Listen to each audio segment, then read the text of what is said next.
কলকাতার ক্ষমতার করিডোরে এক অলিখিত প্রবাদ বহুদিন ধরেই ঘুরে বেড়াতো। লালবাজারে অনেক ডিসিপি আছে, কিন্তু আসল ক্ষমতা থাকে কালীঘাটের আশীর্বাদ প্রাপ্তদের হাতে।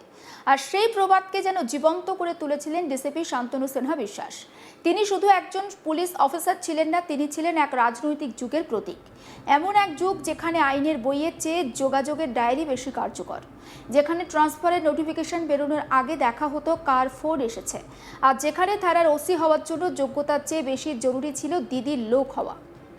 অবশেষে সেই দুধে প্রভাবশালী অফিসার আজ গ্রেপ্তার, ইডির জালে ধরা পড়েছেন, তারপরেই চাকরি থেকে বরখাস্ত। কিন্তু প্রশ্ন হচ্ছে, এ কি শুধুই একজন অফিসারের পতন, নাকি এ আসলে গোটা এক রাজনৈতিক পুলিশের সিন্ডিকেটের মুখোশ খুলে যাওয়া শুরু?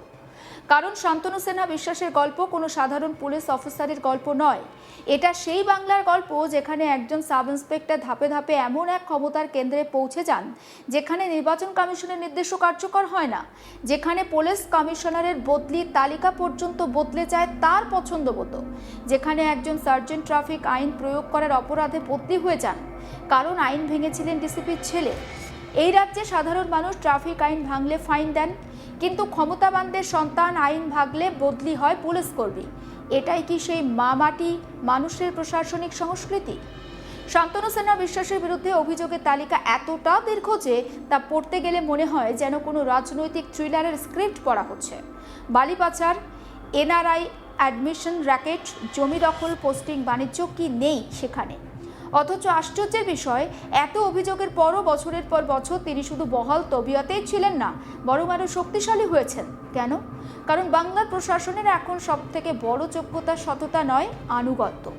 তিনি কালীঘাট থানায় ছিলেন বছরের পর বছর। নিয়ম বদলেছে, এসি পদে উন্নীত হলে থানার দায়িত্বে থাকা যায় না, কিন্তু নিয়ম তো সাধারণদের জন্য। ক্ষমতার ছত্রছায়ায় থাকা ব্যক্তিদের জন্য নিয়ম হলো রাবারের মতো, যখন যেমন দরকার তেমন টেনে বাড়িয়ে নেওয়া যায়। এটাই কি তাহলে আইনের শাসন? রাজ্যের সাধারণ কনস্টেবল থেকে শুরু করে বহু সৎ অফিসার পর্যন্ত জানতেন শান্তনু সিনহা বিশ্বাসের অ্যাক্সেস কোথায় পৌঁছায়। পুলিশ ওয়েলফেয়ার কমিটির নেতৃত্ব থেকে তিনি নাকি ওসিদের বদলিতে প্রভাব খাটাতেন, অর্থাৎ কল্যাণ কমিটি পরিণত হয়েছিল ক্যারিয়ার কন্ট্রোল বোর্ডে। কার কোথায় পোস্টিং হবে, কার বদলি আটকে যাবে, কার ক্যারিয়ার উঠবে বা নামবে, সব কিছুর পিছনে নাকি ছিল তার ইশারা। একটা সময় বাংলায় রাজনৈতিক নেতাদের বিরুদ্ধে অভিযোগ উঠত তারা থানাকে ব্যবহার করছে। এখন এমন অবস্থা হয়েছে যে থানাই যেন রাজনৈতিক অস্ত্রাগারে পরিণত হয়েছে। সব থেকে ভয়ঙ্কর অভিযোগটা অবশ্য জমি দখল নিয়ে। তদন্তকারী সংস্থার দাবি অনুযায়ী শরিকি বিবাদ বা টেন্যান্ট সমস্যায় জর্জরিত জমিগুলোকে টার্গেট করা হতো। তারপর মালিকদের বিরুদ্ধে ভুয়ো এফআইআর বা জিডি করিয়ে এমন চাপ তৈরি করা হতো যাতে তারা কম দামে জমি বিক্রি করতে বাধ্য হন। ভাবুন একবার, যে থানায় মানুষ ন্যায় বিচারের আশায় যান, সেই থানায় যদি চাপে ফেলার হাতিয়ার হয়ে ওঠে, তাহলে সাধারণ মানুষ কোথায় যাবে? আর এখানেই বাংলার প্রশাসনিক মডেলের আসল ছবি স্পষ্ট হয়। এখানে আইনের ব্যবহার হয় অপরাধ থামাতে নয়, দর কষাকষির অস্ত্র হিসাবে। এ যেন নতুন যুগের জমিদারি, শুধু লাঠিয়াল বদলে গেছে। এখন তাদের নাম প্রভাবশালী অফিসার। ইডি দাবি শান্তনুর মিডলম্যান জয় কামদারের সঙ্গে সরাসরি আর্থিক লেনদেনের তথ্য মিলেছে। প্রশ্ন উঠেছে, এত বড় নেটওয়ার্ক একজন অফিসার একা চালাতে পারেন, কোনো রাজনৈতিক ছত্রছায়া ছাড়া? বাংলার মানুষ কি এতটাই বোকা যে এসব বিশ্বাস করবে? আজ যারা টিভির সামনে বসে আছেন, আইন আইনের পথে চলবে এই কথা বলছেন, তারা কি এতদিন জানতেন না ঠিক কী হচ্ছিল? একজন অফিসারের বিরুদ্ধে যদি বছরের পর বছর এই অভিযোগ থাকে, তাহলে সরকার কেন তাকে 2 বছর এক্সটেনশন দিল? সততার পুরস্কার হিসাবে, নাকি বিশেষ পরিষেবার স্বীকৃতি হিসাবে? এখানেই সবথেকে বড় রাজনৈতিক প্রশ্ন উঠে আসে। মমতা ব্যানার্জির সরকার কি সত্যিই জানতো না শান্তনু সিনহা বিশ্বাসের বিরুদ্ধে এত অভিযোগ? যদি না জেনে থাকে তাহলে সেটা প্রশাসনিক ব্যর্থতা, আর যদি জেনেও থাকে বা পদক্ষেপ না নিয়ে থাকে তাহলে সেটা আরও ভয়ঙ্কর, সেটা তো রাজনৈতিক প্রশ্রয়। বাংলার মানুষ আজ একটা জিনিস খুব স্পষ্ট বুঝে গেছে, এ রাজ্যে 2 ধরনের আইন চলে। একদিকে সাধারণ মানুষের আইন চলে, অন্যদিকে ক্ষমতাবানদের জন্য ম্যানেজমেন্ট। আর সেই ম্যানেজমেন্টের অন্যতম দক্ষ কারিগর ছিলেন শান্তনু সিনহা বিশ্বাস। এবং 14 তারিখ তাকে গ্রেপ্তার করেছে ইডি। তারপরই এই সমস্ত বিষয় কিন্তু সামনে উঠে আসছে। এবং এর আগেও একাধিকবার তাকে তলব করা হয়েছিল, কিন্তু বারবার তিনি হাজিরা এড়িয়ে গিয়েছেন। এই শান্তনু সিনহা বিশ্বাসের প্রভাব ঠিক কতটা এবং সেই বিষয়ে কারোর কোনো অজানা নয়। তার ইশারাতে পুলিশ মহলে এমন কিছু কাজ হতো যেটা ধরাছোঁয়ার বাইরে। ঠিক যেমনটা পুলিশ প্রশাসনের বদলি থেকে শুরু করে কে কী করবেন সেটাও কিন্তু এই শান্তনু সিনহা বিশ্বাসের ইশারাতেই হতো।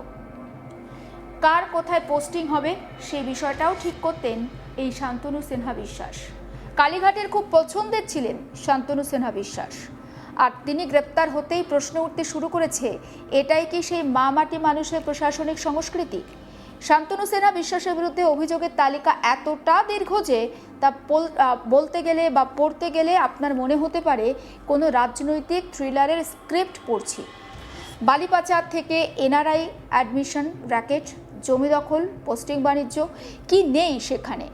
অথচ আশ্চর্যের বিষয় কি জানেন, এত অভিযোগের পরেও বছরের পর বছর তিনি বহাল তবিয়তে ছিলেন না, একটা শক্তিশালী জায়গা তৈরি করেছিলেন।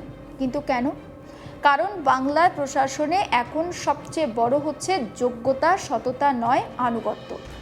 তিনি কালীঘাট থানায় ছিলেন বছরের পর বছর। নিয়ম বদলেছে, এসি পদে উন্নীত হলে থানার দায়িত্বে থাকা যায় না, কিন্তু নিয়ম তো সাধারণ আমলা বা সাধারণ যারা পুলিশ প্রশাসন তাদের জন্য। ক্ষমতার ছত্রছায়ায় থাকা ব্যক্তিদের জন্য তো নিয়ম হচ্ছে একটা রাবারের মতো, যখন যেমন দরকার তেমন টেনে বাড়িয়ে নেওয়া যায়। তাহলে সাধারণ মানুষ হিসাবে আপনি প্রশ্ন তুলতেই পারেন, এটাই কি আইনের শাসন?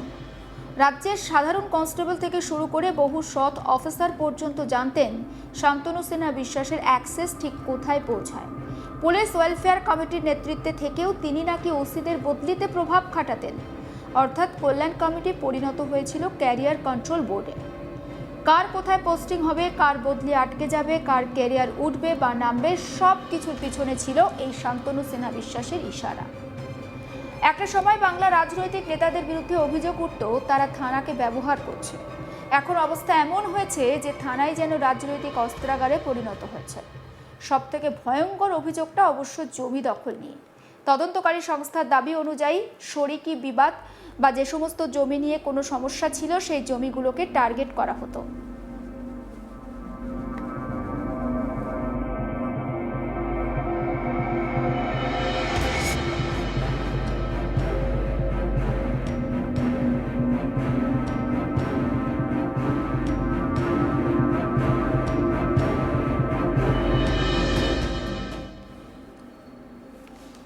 তারপর সেই সমস্ত জমির মালিকদের বিরুদ্ধে ভুয়ো এফআইআর বা জিডি করে এমন চাপ তৈরি করা হতো যাতে তারা কম দামে সেই জমি বিক্রি করতে বাধ্য হন।